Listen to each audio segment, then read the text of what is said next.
À la une de 20h de ce week-end, ces nouveaux rounds dans 3 semaines du procès RDC-Rwanda pour les crimes et atrocités commis par les RDF en République démocratique du Congo. À Kinshasa, la Commission nationale des droits de l'homme étoffe son dossier pour présenter à la Cour africaine de droits de l'homme et de peuple à Arusha en Tanzanie. Les détails sur ces fronts judiciaires dans un instant dans ce journal. Dans ce journal, développe dans le pays face à l'escalade militaire dans la partie est du pays où l'armée rwandaise tue et commet des exactions contre les populations civiles. On y revient également dans un instant dans ce journal. Bienvenue à tous. Après les conseils supérieurs de la défense, les conseils des ministres présidés par le chef de l'État Félix-Antoine Tshisekedi est revenu largement sur la situation sécuritaire préoccupante dans la partie est du pays, précisément dans le Nord Kivu. Le compte rendu avec les ministres de la communication et médias, porte-parole du gouvernement Patrick Mouyaya. Suivez. Le président de la République est revenu sur la situation sécuritaire du pays qui demeure préoccupante, particulièrement à l'est du pays, où l'armée rwandaise, avec des groupes armés, dont les terroristes du M23 et d'autres milices continuent d'essaimer la terreur. La percée vers Minova et autres localités par ces groupes a créé une instabilité et des déplacements massifs de la vie de nos concitoyens. Les violences, les pillages et les attaques sur les civils ne cessent d'exacerber la crise humanitaire dans la région. Le président de la République, chef de l'État, a tenu à saluer le courage et la détermination de nos forces qui se battent sans relâche pour défendre l'intégrité du pays au péril de leur propre vie. Leur engagement est un acte héroïque face à une situation complexe et dramatique.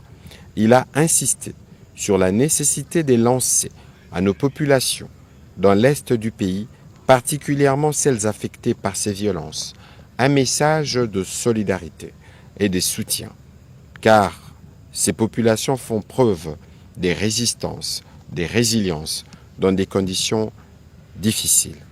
Nous devons constamment rappeler avec conviction que leur souffrance n'est pas ignorée, les sacrifices qu'elles consentent ne sont pas vains et que les efforts de nos forces de défense et de sécurité visent à restaurer la stabilité pour que l'espoir d'un avenir pacifique reste vivant en elles, a martelé le président de la République.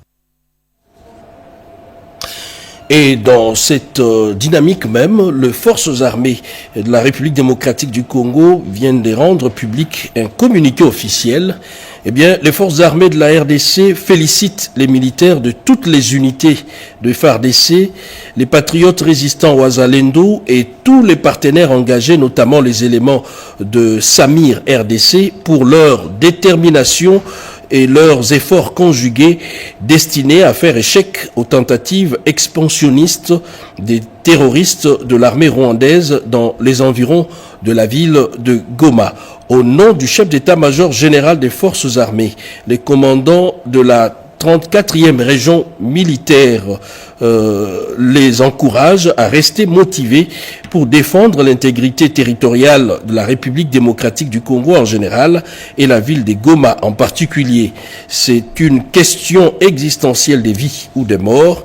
Les commandants de la 34e région militaire demandent à tous les militaires, aux vaillants défenseurs de la patrie et à toute la population d'accorder aucun crédit aux messages de désinformation, d'intoxication, de manipulation et de démobilisation véhiculés par l'agresseur rwandais dans les réseaux sociaux.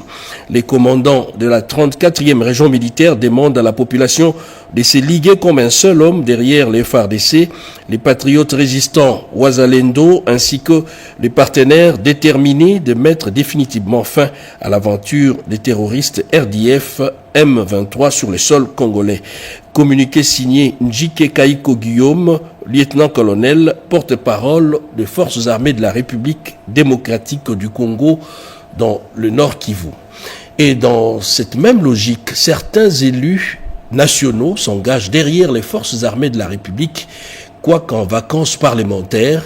Venas Eyenga, élu de Moamba, a mobilisé sa base pour cette cause nationale. Images et commentaires. La République a fait bloc derrière les forces armées de la République démocratique du Congo et les appels à la mobilisation fusent d'un peu partout. Certains élus sortent de leurs vacances parlementaires pour mobiliser leur base. Venance et Yangamboyo, élus de Moamba, et de ceux-là. Pour cet exercice des restitutions des activités parlementaires, cet élu national a égrené chaque action sociale posée et compte en faire davantage. La sixième innovation, c'est l'obligation de signer les contrats devant les autorités compétentes du service d'habitat. Nous voulons passer d'un régime déclaratif à un régime de constatation. C'est-à-dire, on signe, on part déclarer. Non. On signe, les services d'habitat constatent que nous avons signé. Il y a un contrat qui flotte. Lorsque les services d'habitat, parce que nous, l'objectif, c'est de rendre les services d'habitat responsables de l'activité des baux à loyer non payés. La septième innovation, c'est la mise en place d'une commission nationale d'évaluation immobilière. Mais il faut l'État, puisque l'État constitutionnellement a l'obligation de se rassurer que sa population vit dans des conditions décentes. Un devoir de redevabilité salué par la base qui a fait montre de son adhésion à la mobilisation actuelle pour la défense de la patrie. Et chaque jour qui passe, la guerre imposée par les Rwandais fédère de plus en plus le Congolais. Ceci dit, un effet contraire aux attentes de l'ennemi. Message de compassion, marche de soutien au FARDC, élan de solidarité à la population touchée dans le Nord Kivu. Des communiqués et messages s'enchaînent. On en parle à travers ces commentaires de Joseph Oscar Malkaïj. Élan de solidarité et de soutien en faveur des forces armées de la République démocratique du Congo, engagées sur différentes lignes de front dans le Nord Kivu. Dans un communiqué, le vice-premier ministre, ministre des Transports et Voies de Communication, Jean-Pierre Bemba Gombo, a lancé ce message, je cite, « Je tiens à saluer la bravoure et le dévouement exemplaire des forces armées de la République démocratique du Congo, FARDC. Elles défendent avec courage et patriotisme l'intégrité de nos frontières et la dignité de notre peuple. Leur détermination inspire ma confiance et mon admiration. Mes pensées vont particulièrement au gouverneur militaire du Nord Kivu, le général Peter Chirimwami, ainsi qu'à tous les héros qui ont sacrifié leur vie pour notre nation. À leurs familles, je présente les plus sincères condoléances, mes prières et toute ma compassion. Et Jean-Pierre Bemba d'ajouter, j'invite également chacun de mes compatriotes congolais à témoigner un soutien indéfectible au président de la République, commandant suprême des forces armées, qui dirige avec sagesse et détermination nos forces, nos efforts de défense nationale. Je vous exhorte à vous tenir aux côtés de nos vaillants soldats, ces phrases d'espoir et de résilience qui se battent, ces phares d'espoir et de résilience qui se battent sur la ligne de front pour préserver notre souveraineté et garantir notre sécurité. Ce soutien collectif est essentiel pour transcender les épreuves actuelles et bâtir une RDC plus forte et unie. Fin de citation. Dans la même logique, la gouverneure du Lualaba, Fifi Masuka, a salué les hauts faits de guerre de fait le gouverneur du Nord Kivu, Peter Chirimwami. Je cite, « En ces moments difficiles, nous devons nous unir tous comme un seul homme derrière le président de la République et chef de l'État, Félix Antoine Tshisekedi Tshilombo, pour dénoncer cette violence et renforcer notre détermination à bâtir un avenir meilleur pour tous les Congolais. Que l'âme de l'illustre disparu repose en paix. » Fin de citation. Autre message de soutien, c'est celui de l'honorable Léonard Cheo Kitundu. Sa formation politique, le Parti social-démocrate vert, PSDV, condamne avec véhémence l'agression rwandaise de notre pays qui constitue une violation inqualifiable, respectivement de la Charte des Nations Unies, de l'acte constitutif de l'Union africaine et de toutes les conventions régionales y afférentes, exprime son indéfectible solidarité à l'endroit des personnes déplacées et des victimes d'atrocités. Cette formation politique félicite les forces armées de la République pour leur bravoure sous l'égide du commandant suprême, tout en saluant l'accompagnement de la mission de la Communauté de développement de l'Afrique australe en République démocratique du Congo, soutenant le chef de l'État pour les efforts inlassables déployés aussi bien sur les fronts militaires, diplomatiques et judiciaires en vue de préserver la souveraineté nationale par les recouvrements de notre intégrité territoriale. Le PSDV déplore les décès tragiques, armes à la main, du général-major Peter Chirimwa Minkuba, gouverneur militaire du Nord Kivu, et présente ses condoléances les plus sincères à la famille biologique et aux forces armées de la République. Fin de citation. C'est pratiquement toutes les couches sociales qui se sentent concernées et les éléments des langages sont pratiquement le même. La questeure adjointe de l'Assemblée nationale, Grace Nehema, a organisé une marche de soutien au FARDC, marche dans laquelle elle fustige les velléités expansionnistes de l'agresseur rwandais. Malumbela pour les détails. C'est à l'initiative de la questeure adjointe de l'Assemblée nationale, Grace Nehema Païnigné, que l'ASBEL Génération Grace Nehema a organisé ce samedi 25 janvier 2025 une marche de soutien aux forces armées de la République démocratique du Congo, très engagées au front pour contrer les agresseurs rwandais. Partie de 7e rue Limité, cette marche a eu comme point de chute espace Elle et moi dans la commune de Lingwala. Au premier rang de cette mobilisation, la questeure adjointe de l'Assemblée nationale et tous les membres de son cabinet. Comme nous sommes ici, nous venons des 4 coins de la ville pour soutenir ceux-là qui se battent jour et nuit. Les autres qui tombent en fait au front sont dans nos prières, leurs familles, nous leur portons dans nos prières. Et nous prions que le Seigneur vraiment puisse intervenir cette fois-ci. Je pense que c'est un sentiment que tout patriote, vrai Congolais, devrait avoir à cet instant ici. Loin des yeux, près du cœur, nous sommes ensemble avec nos compatriotes. Et surtout à celui que j'appelle le héros du moment, le chef de l'État, président de la République, qui déploie tous les efforts dans tous les coins afin de ramener la paix. Consciente de la gravité de la situation qui prévaut dans la partie orientale de son pays, la questeure de l'Assemblée nationale a également exprimé sa compassion à ses compatriotes déplacés de leur milieu naturel qui subissent physiquement et moralement les affres de cette guerre injuste. Le processus de désarmement et démobilisation reçoit le soutien de la population de Bunia. La nouvelle équipe dirigeante du PDD-RCS est arrivée sur place. Peggy Mukunda pour les détails. Elle a choisi Bunia dans la province de l'Ituri pour sa première sortie, aussitôt nommée par le chef de l'État Félix-Antoine Tshisekedi. L'équipe dirigeante du PDD-RCS, composée de son coordonnateur national Jean Dedieu, Désiré Ntangatita, et de son adjointe chargée des questions techniques et opérationnelles, Marie-Chantal Lumba, séjourne dans cette partie du pays pour lancer le processus de désarmement et de démobilisation. Et nous sommes là d'abord pour la prise de contact avec toutes les parties prenantes, dont les autorités locales, avec en tête son Excellence le gouverneur de province. Au-delà de ça, il y a un volet important de notre travail qui concerne l'engagement de discussion et de travail avec les groupes armés. Et vous avez suivi il y a quelques jours, on a eu un engouement sans précédent dans l'Ituri. On a eu au début 600 clients avec plus de 85 armes de guerre qu'ils ont déposées volontairement pour rejoindre le processus de paix. Donc je suis là pour féliciter son Excellence Monsieur le gouverneur de province avec l'ensemble des parties prenantes, avec mon équipe ainsi que tous les partenaires impliqués dans ce processus dont la MONUSCO et tous les intervenants pour les encourager, leur apporter mon soutien et continuer à travailler dans cette visée pour que la vision de son Excellence Félix-Antoine Tshisekedi Tshilombo, président de la République démocratique du Congo, se matérialise. Dès leur arrivée à l'aéroport national Morongo de Bunia, la délégation a été reçue par le coordonnateur provincial AI de PDD-RCS, Flori Kitoko. Un acte de solidarité de la première dame, Denise Nyakero Tshisekedi, à l'endroit des blessés de guerre.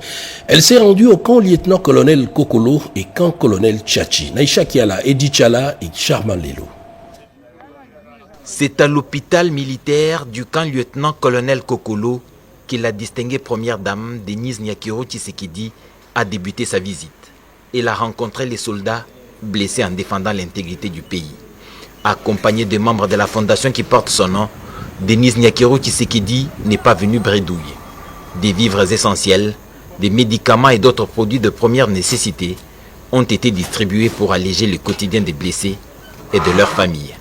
Ces gestes simples, mais symboliques, rappellent l'importance de la solidarité en temps de guerre.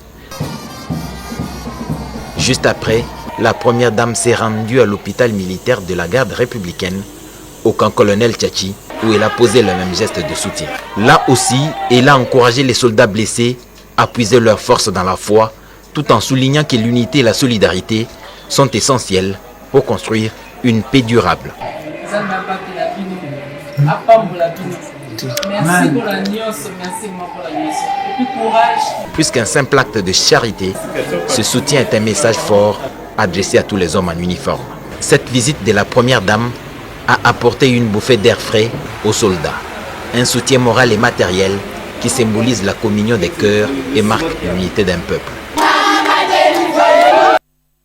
J'en parlais tout à l'heure dans le titre. Le front militaire en cours, les fronts judiciaires à Arusha en Tanzanie, eh bien la Commission nationale des droits de l'homme ficelle de preuves documentées des exactions et crimes de guerre commis par le Rwanda en République démocratique du Congo.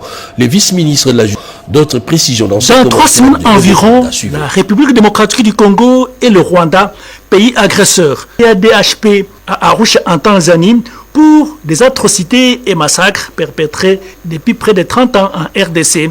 Le président des droits de l'homme, CNDH, Paul Nsapu Mukulu, à ministre de la Justice et Contentieux international, Samuel Mbemba Kabouya, a accordé à Paul Nsapu le mercredi 23 janvier 2025.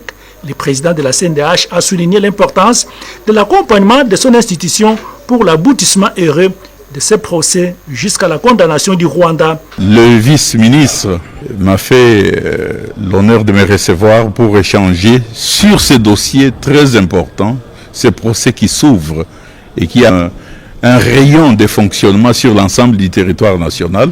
Et donc nous avons de preuves de violations graves des droits de l'homme commis par nos agresseurs, c'est-à-dire le Rwanda. Paul Nsapu a émis le vœu pour la tenue de ce procès. Il essaie de noter que l'ouverture de la première audience de cette affaire est prévue le 12 février prochain à Arusha, en Tanzanie. Accusés à tort ou à raison, les magistrats civils et militaires très souvent sous les projecteurs. Pour cette année 2025, l'on doit s'attendre à un changement de paradigme. Un rappel à l'ordre du procureur général près la Cour de cassation Firmin Vondé. Yvette Makuntima. Je voudrais demander... Kinshasa est le miroir de la République. Je vous demande de maximiser les efforts pour nous éviter des critiques inutiles. C'est en résumé le propos du procureur général près la Cour de cassation Firmin Vondé Mambou devant les magistrats civils et militaires du parquet. Des nouvelles orientations pour plus d'efficacité dans l'action judiciaire. Une détermination qu'il affiche pour le respect strict de la loi. Je place cette année sous le signe de l'année de l'espoir. Je vous encourage donc de travailler d'arrache-pied comme vous le faites déjà pour qu'ensemble nous puissions conduire ce bateau et de concourir à la réussite. Ces premiers contacts avec les magistrats civils et militaires est le début d'une série de rencontres pour cimenter la dynamique de l'état de droit portée par le chef de l'État Félix-Antoine Tshisekedi Tshilombo. La loi est là. Privilégions cette loi parce que nous sommes un pays qui se veut légaliste. On ne forme pas un état de droit en s'invitant là où vous n'avez aucune compétence, en s'invitant là où vous voulez simplement venir faire les troubles faits. Sachez que la loi soit de stricte application. La justice au centre de l'action publique, c'est le fil conducteur de l'action du procureur général près la Cour de cassation, Firmin Vondé Mambou. Il y a plus de célérité dans le travail. Marie Calong pour les détails. Le premier président de la Haute Cour militaire a appelé les magistrats à améliorer leur rendement au cours de l'année 2025 en prononçant, dans le délai respectueux de la loi, les décisions dans les dossiers leur confiés. Cette exhortation du lieutenant général magistrat Joseph Mutombo Katala Etiende a été faite à l'occasion de la cérémonie d'échange de vœux qu'il a personnellement présidée le mardi 21 janvier 2025 dans la grande salle de réunion de cette haute juridiction militaire. Mes remerciements s'adressent à tous les magistrats, les auxiliaires et les partenaires de la justice parce que c'est ensemble que nous avons évolué avec vigueur pour remplir les missions qui sont nôtres, c'est-à-dire dire le droit en général et gérer les personnels à notre disposition. Le premier président de la Haute Cour militaire a aussi appelé les magistrats à bannir les antivaleurs dans l'exercice de leur métier. Je voudrais mais nous devons travailler en responsable, évitant de nous laisser distraire par les sollicitations financières de la part de justiciables ou des membres de leur famille, a martelé le lieutenant général magistrat Joseph Mutombo Katala Etiende avant de réciproquer les vœux le présentés par le général-major magistrat Jean Bivengete Pinga Solo au nom de tous les magistrats, les auxiliaires de la justice et les administratifs du siège pour l'année 2025. Dans son mot, le représentant des magistrats, le général-major Jean Bivengete Pinga Solo, avait exprimé au nom de l'ensemble du personnel sa gratitude envers le premier président de la Haute Cour militaire qui ne ménage aucun effort pour améliorer les conditions de travail et de vie de ses collaborateurs. Conducteurs détiennent un permis de conduire en RDC, situation créée par un vide pendant très longtemps. Nous voici maintenant avec des permis de conduire biométriques. Le président de la Commission nationale des délivrances de permis évoque ici les caractères obligatoires de ces permis de conduire, aux dépendants. 2 mois après, soit du 25 novembre 2024 à ce jour, depuis que la délivrance des permis de conduire biométriques a été officiellement lancée, bien des Congolais ne sont pas encore suffisamment renseignés sur l'apport de ces documents légaux. Selon le président de la CONADEP, Commission nationale de délivrance des permis, Nicolas Kahn, les permis de conduire biométriques avec puce est d'une grande importance pour la circulation routière, non seulement pour l'identification des conducteurs, mais aussi pour la sécurité. Permis de conduire biométrique, on fait allusion à la qualité même de la sécurisation de ces titres. C'est un titre qui est très bien sécurisé, c'est un titre qui nous permet de le délivrer juste aux conducteurs qui sont aptes à conduire. On vérifie tout ce que vous avez comme document dans votre dossier. D'abord, votre carte d'identité. On voit également si vous avez un titre attestant que vous avez déjà un ancien permis de conduire ou un brevet d'auto-école. Vous passez par l'examen théorique. La phase suivante, c'est l'examen pratique. Les choses ont évolué, il y a un grand changement. Tout est numérisé, vous passez même pour l'obtention de votre note de perception. Aussi, c'est numérisé d'aller à la banque pour payer les frais irrélatifs. Il n'y a pas de permis de conduire par procuration. La présence physique ici, par rapport au système mis sur pied, est obligatoire. Malgré toutes les dispositions prises par le gouvernement de la République à travers la CONADEP pour la délivrance des permis de conduire, l'opération est encore à ses débuts avec peu d'engouement de la part des chauffeurs-conducteurs. Ça, relié par un réseau de trains urbains modernes. Métrokin et ses projets qui pourra matérialiser ses rêves, mais il faut un accompagnement technique de l'autorité des régulations des marchés publics. Yvette Makuntima. Les échanges ont essentiellement porté sur l'accompagnement technique de l'autorité des régulations de marchés publics RMP en vue de consolider les procédures de la commande publique à Métrokin. Considérant l'importance du projet de construction des infrastructures ferroviaires modernes dans la ville-province de Kinshasa, projet dénommé Métrokin, un accent particulier devra être placé sur l'application stricte des textes régissant la commande publique en RDC. C'est dans ce cadre que le directeur général des Métrokin a sollicité l'accompagnement de l'organe régulateur du secteur de la commande publique dans la mise en place de la cellule de gestion de projets et de marchés publics et les renforcements des capacités de ses animateurs. Entourés de leurs experts, les deux directeurs généraux ont salué la pertinence du projet Métrokin au regard des embouteillages ennuyants constatés ces derniers temps à Kinshasa. Le projet Métrokin vise à construire, dans sa première phase, 300 km de trains urbains en vue de relier les principaux axes de la ville de Kinshasa et désengorger ainsi la circulation dans la mégalopole dont le nombre d'habitants ne cesse d'augmenter avec le temps. Pour rappel, ces projets intéressent déjà divers partenaires disposés à les financer dans les cadres du partenariat public-privé. C'est dans ces cadres que l'autorité de régulation des marchés publics RMP intervient non seulement dans les procédures d'octroi des avis de non-objection, mais également dans les cadres du contrôle a posteriori de procédures de ces partenariats. Les deux parties ont convenu des prochaines rencontres pour matérialiser la collaboration entre l'organe de régulation et l'autorité contractante. La voirie urbaine se modernise dans la ville de Kolwezi, dans le Lualaba. L'avenue Kongolo-La Cité fait de cette voie change de plus en plus et reçoit une nouvelle couche d'enrobés. On en parle à travers ces reportages. Suivez. Longue de 360 mètres, l'avenue Kongolo à la Cité, l'une des avenues parallèles à Mama Mujinga, vient de s'ajouter sur les lots de 2,5 km lancés liapés par l'autorité urbaine, Maître Jacques Massingo Kindele à la Cité Manika. D'une part, une nouvelle année. Cette artère, c'est d'autres d'une nouvelle robe. Elle a reçu sa couche d'asphalte ce lundi, 20 janvier 2025. Nul n'ignore que la fluidité dans la circulation des personnes et des marchandises fait partie d'un outil important dans le développement économique et social des premiers plans. Les maires de Kolwezi le sait, raison pour laquelle il doit au chef-lieu du Lualaba les infrastructures routières dignes, solides et modernes. Autre part, en dépit des 4 km de routes en plein chantier à Djour, l'avenue Kongolo et Maniema, faisant jonction de Likasi, s'ajoute aux avenues secondaires qui mènent vers les grands marchés de Kolwezi. Entendez, le marché central de Manika.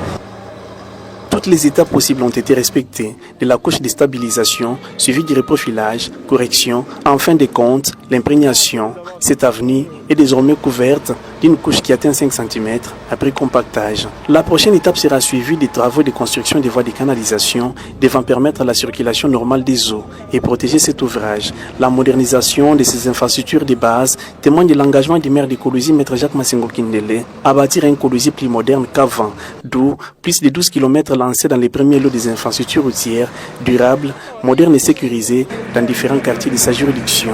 Entre autres, Kasulo, Djour, Bel Air, Cité Manika, longtemps abandonnés dans une impraticabilité sans précédent, désormais qui voit une lueur d'espoir. Il s'est agi d'une nouvelle évaluation de la situation économique du pays. Le patronat congolais a tenu son premier conseil d'administration de l'année 2025. Chimène Dondo nous en parle dans ses commentaires. La Fédération des entreprises du Congo, FEC en sigle, a tenu sa première conseil d'administration pour l'année 2025, présidé par son président national Robert Malumba Kalombo. Il a été question au cours de cette rencontre de faire l'évaluation de la situation économique du pays, le fonctionnement de la FEC, syndicat, patronal, la collaboration avec le gouvernement comme partenaire privilégié et faire de projections pour l'avenir. Il y a eu l'adoption du procès verbal de la dernière réunion du conseil d'administration de l'année passée et suite des activités menées par la fédération lors de l'année écoulée. Le mot du président national qui a porté sur les activités qu'a menées la fédération, ses réalisations et les perspectives d'avenir. Dans la première partie, le président a fait le bilan des actions qui ont été menées sur le plan de la Chambre de commerce. Et la suite, c'est le suivi des dossiers. L'animateur principal de la FEC, qui est l'administrateur délégué. Au cours de cette réunion, qui a connu également la participation des délégués de province, un nouveau administrateur délégué a été présenté aux membres de la fédération, Thierry Koy Kasumba, qui succède à Kimona Bononge après 12 ans de service. Et pour finir, sa voix accompagnait la danse de l'immense Zaiko Langalanga, Doudou hors norme, qui a fait danser plusieurs générations. Yvette Makuntima, Junior Kufunzuka, Diego Mampangala et Merlin Condé ont signé ces reportages. Même les chagrins et vanités, il y a des choses indestructibles qui accompagnent le corps jusqu'à la mort comme si elles étaient nées avec.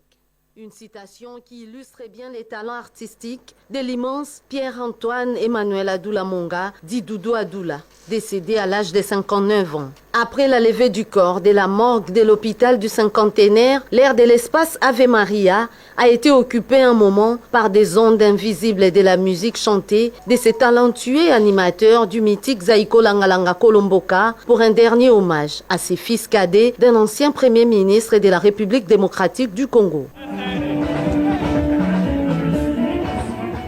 Juste après, le cortège de la dépouille mortelle a pris la direction de la cathédrale Notre-Dame du Congo pour une messe de requiem. Messe dite par l'abbé Lukelo qui a reconnu les talents et autres qualités de cet artiste de renom. Le témoignage de ses enfants a été ces moments émouvants. Pour les présidents de ces groupes, Jossar Nyokalongo, il s'agit de la perte d'un fils et un homme loyal. Les dépôts de gerbes et de fleurs par les représentants du chef de l'État et ses proches a constitué la dernière étape avant la prière de clôture. La dépouille mortelle de Doudou Adoula Monga a été accompagnée à la nécropole entre terre et ciel pour l'inhumation.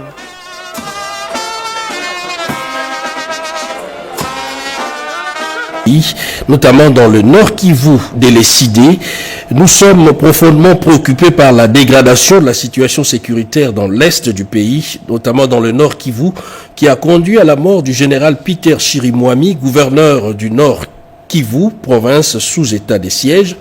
Nos sincères condoléances à sa famille et aux forces armées de la République démocratique du Congo. Aussi, nous exprimons notre solidarité à nos compatriotes qui souffrent des ravages de cette guerre. En ces temps de crise, aujourd'hui, plus qu'indispensable que jamais, soyons unis derrière nos forces armées pour sauver notre pays du danger. Un communiqué signé professeur Devos Kitoko Moulenda, secrétaire général de l'ESID. Et voilà qui met un terme à ce journal réalisé par Papi Nguinama, la supervision éditoriale de Joseph Oscar Mbal Kaïj et à la rédaction Yvette Makunti. Et bonsoir chez vous.